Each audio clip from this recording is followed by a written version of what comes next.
When you feel like you're not getting very much done, you feel like you're stuck in slug mode, you're not achieving the goals that you want to achieve, it's so tempting to spend hours researching a new productivity system, downloading and setting up a new productivity app, color coding, organizing, and time blocking your calendar. And that stuff feels good, it can help in the moment, but it doesn't change your behavior ongoing. So in this video, instead of talking about hacks, about little productivity band-aids that you can put on, I want to talk about things that you can do to actually change who you are, to become a more productive person. And I want to talk in terms of traits, behaviors, habits, not hacks. Number one, productive people have worked at their ability to tolerate difficult feelings that get in the way of their productivity, of getting the stuff done that they need to get done. Feelings like stress, frustration, anger, sadness, overwhelm, impatience. They have worked on being able to tolerate those emotions. Because in the same way that consistently practicing your ability to shoot hoops will improve your ability to sink a ball, you are able to practice emotional regulation strategies that will improve your ability to regulate your emotions. And the more you use those strategies consistently, the better you're going to get at emotional regulation. And the more you can regulate your emotions, the more you'll be able to follow your own plans,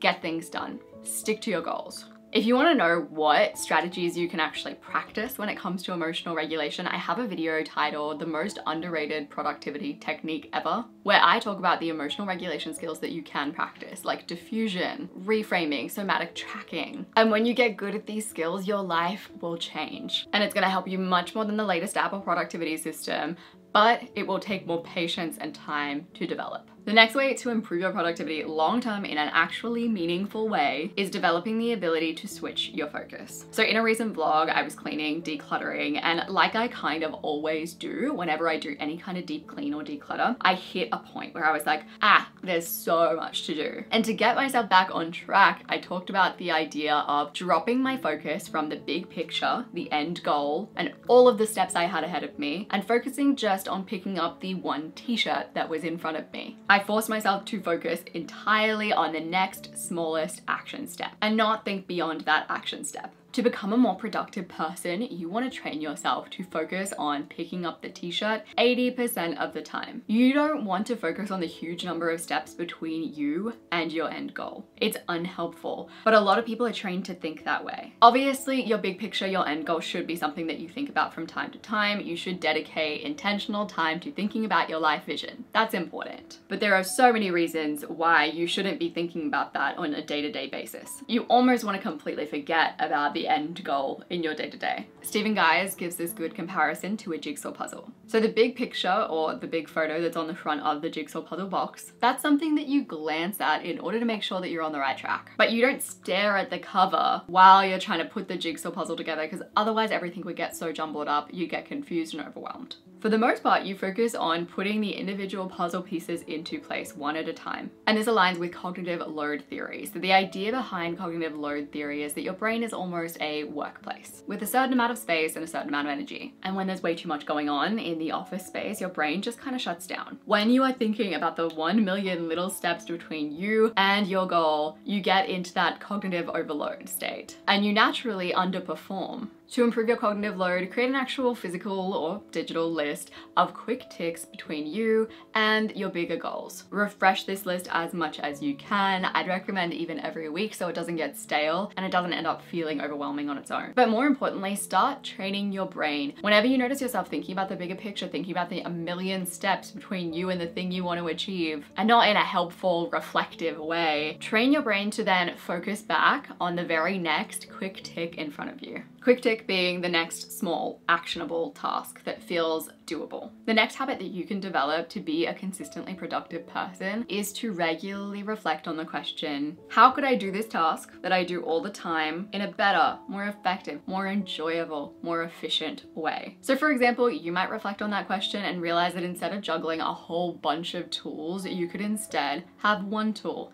Canva, to plan, schedule, and publish all in one place. I use Canva in every area of my business. I couldn't imagine being a person who creates things, whether it's documents, presentations, or content, and not having easy access to Canva Pro. So I've recently been creating a live class for intention and using the presentation feature in Canva, which makes it so easy to make amazing presentations. Canva makes it super easy with their styles feature. You can browse their suggested color palettes and font pairings so that everything looks super professional. You can also make your presentation match a design style that already exists in Canva, or you can set up your own style using the brand kit feature, and you can apply that style to keep things consistent. Of course, I use the video feature in Canva all the time to create my videos, and you can use the Canva video tool to create engaging videos for any platform, any device. If I had access to Canva at my old job, it would have made my life so much easier to create training videos or onboarding videos, any kind of video you can think of. They have the create an animation tool with their thousands of elements that you can then use and turn into a little animation. I also create all of my thumbnails using the photo editor tool in Canva. You can use the Pro Magic Eraser tool to erase any unwanted details and get rid of busy backgrounds. You can type if you want to add new things into your photo. Things that used to take hours now take seconds using Canva's photo editor. The free version of Canva has so much to offer, but I personally could not live without Canva Pro. It comes with all of these extra features that are listed on the screen that just make life so much easier. You can get 45 days of Canva Pro for free using my link in the description down below and the code muchelleb. Click the link down in the description to get Canva Pro for 45 days for free. The next thing you can do to become a more productive person is understand the power of energy givers. We have all experienced energy giving tasks before. These are things that you are so invested in that doing them actually gives you more energy and keeps you going.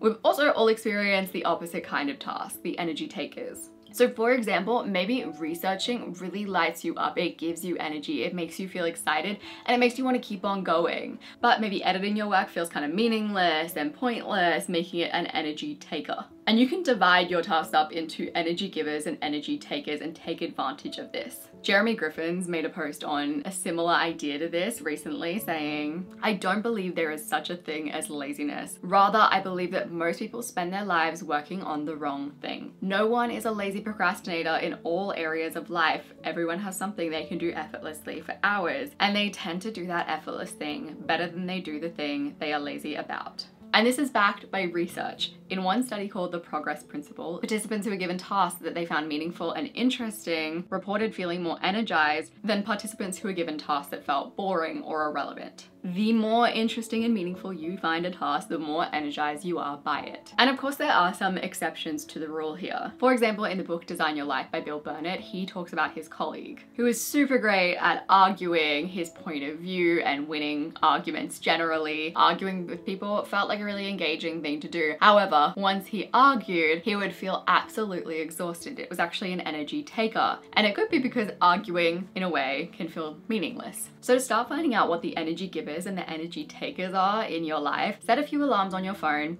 multiple times a day, and whenever they go off, write down what you're doing, write how engaged you feel, and write how much energy you feel. And when you have a solid list of energy givers and energy takers, start to design your week so that you have more of the energy givers and less of the energy takers. The next thing you can do to become a more productive person is to prioritize momentum over motivation. I've seen this work over and over again, and I've seen it turn me into a more productive person personally. I'll be having a bad day, I'll feel like there's just not a chance that I could get into any kind of work task. I'm like, oh, this is gonna be a throwaway day. And then I'll set a timer for 5 minutes of writing, and then all of a sudden 40 minutes later I'll be like, oh wow, I feel good. Setting a timer in that scenario was a momentum creator. And the long-term behavior or habit change that you want to create to become a more productive person is to be a person that reaches for momentum creators when you need them. And to start creating that long-term behavior change, you need a toolkit of those momentum creators that you know do it for you, that you can reach for at any time. Before I was introduced to this way of thinking about things, I relied on just do it energy. And if you've watched my channel for a while, you know that I am deeply anti just do it energy. And that's because just do it energy is never helpful and never works. I was the kind of person that would always listen to the little voice in my head that was like,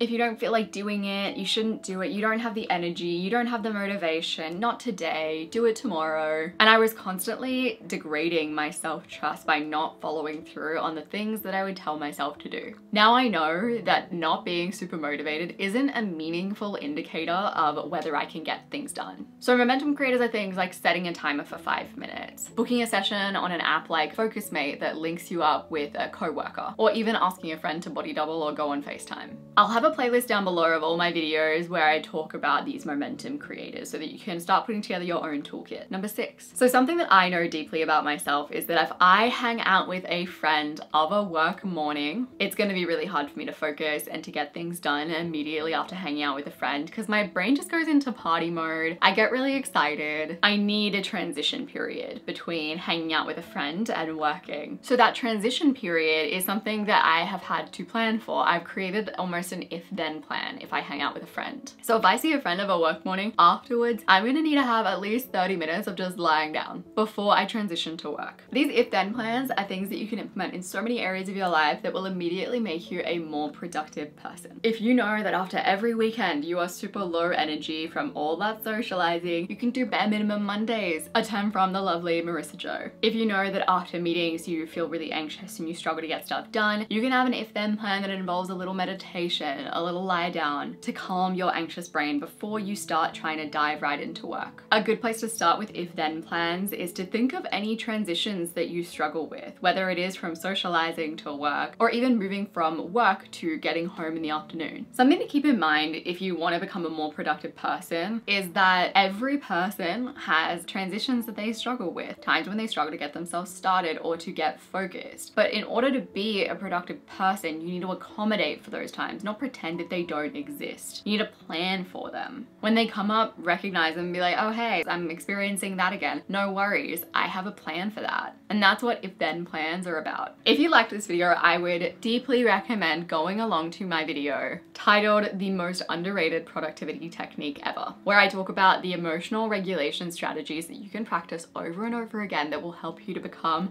a more productive person, but also just like a happier person, more content person, a person that's more at ease. I'll put that video on the screen as well as down below. I appreciate you so much and I'll see you soon.